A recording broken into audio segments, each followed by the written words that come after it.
इयत्ता 9वी गणित सेतू अभ्यासक्रम दिवस 15वा. घटक आहे त्रिकोणांची एकरूपता.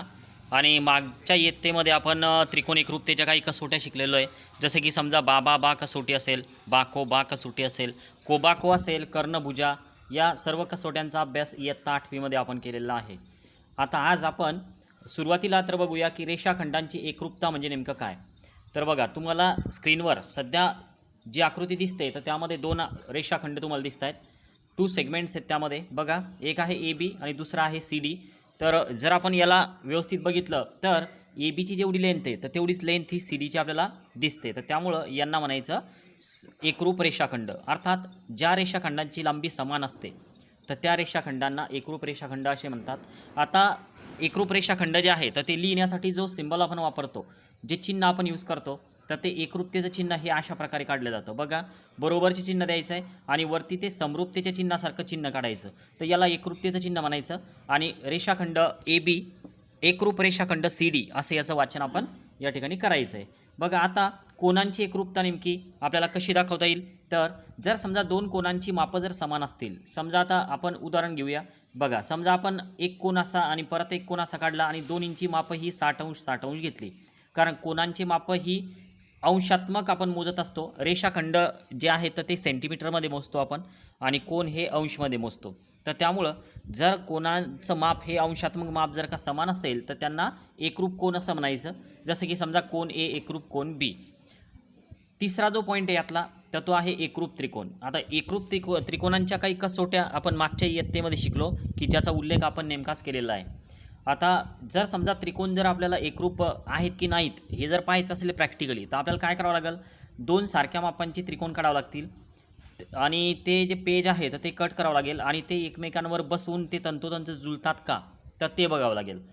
तर हे त्रिकोण जे आहेत आकृतीमध्ये तुम्हाला दिसत आहेत.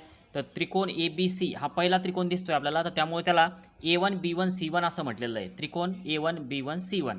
आणि दुसऱ्या त्रिकोणाला म्हटलेलं आहे A2 B2 C2. आता हे दोन्ही त्रिकोण जे आहेत तर ते एकरूप आहेत.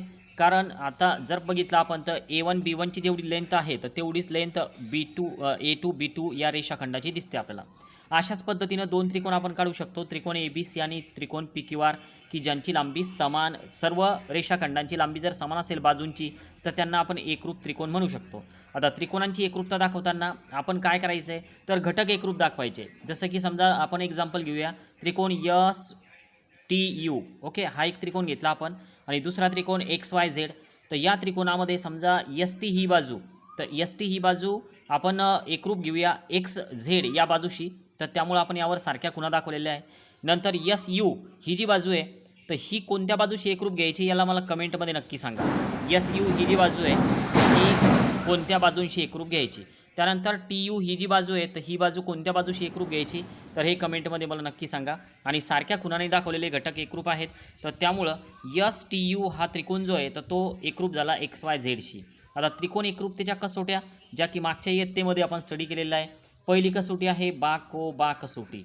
जर एका त्रिकोणाच्या दोन बाजू व त्यांनी समाविष्ट केलेला कोन हे दुसऱ्या त्रिकोणाच्या संगत बाजू आणि समाविष्ट कोनाशी जर एकरूप असतील तर त्याला आपण एकरूप त्रिकोण म्हणतो. कसोटी आहे बा कसोटी. जसं की समजा बाजू कोन बाजू, बाकोबा कसोटीनुसार हे दोन्ही त्रिकोण एकमेकांशी एकरूप होतील. आता याच पद्धतीने पुढची कसोटी आहे बा कसोटी. आता बा कसोटीमध्ये आपल्याला काय सांगता येईल तर सर्व बाजू एकमेकांशी एकरूप म्हणजे संगत बाजू. संगत बाजू हा शब्द कशासाठी वापरायचा तर AB ही बाजू PQ या बाजूशी एकरूप आहे, BC ही बाजू QR या बाजूशी एकरूप दिसते आपल्याला. तर त्यामुळे त्याला म्हणायचं आहे एकरूप त्रिकोण. कसोटी कोणती तर बा कसोटी. याच पद्धतीनं आपण को कसोटीचा सुद्धा या ठिकाणी स्टडी करू शकतो. बघा, दोन कोण एकमेकांशी एकरूप दिसत आहे तुम्हाला आकृतीमध्ये आणि सोबतच एक बाजूसुद्धा एकरूप दिसते BC आणि EF. तर या कसोटीला म्हणायचं को कसोटी. को कसोटी आपण याला म्हणू शकतो. तर अशा पद्धतीने जर आपण परत एक कसोटी बघितली तर ती आहे काटकोन त्रिकोणामध्ये आपण यूज करतो त्याला, राईट अँगल ट्रायंगलमध्ये. एक कर्ण दुसऱ्या कर्णाशी एकरूप आणि एक भुजा ही दुसऱ्या भुजेशी एकरूप. तर त्यामुळे भुजा म्हणजे काय तर बाजू. जसं की समजा AB ही बाजू QRशी एकरूप आहे तर याला म्हणायचं आहे कर्णभुजा कसोटी. तर अशा पद्धतीनं या कसोट्यांचा स्टडी आपण केलेला आहे. आता स्वाध्यायामध्ये तुम्हाला काही आकृती दिलेल्या आहे तर हा स्वाध्याय तुम्हाला कंप्लीट करता येईल का तर ते मला नक्की कमेंटमध्ये सांगा. आज आपण थांबूया. ओके.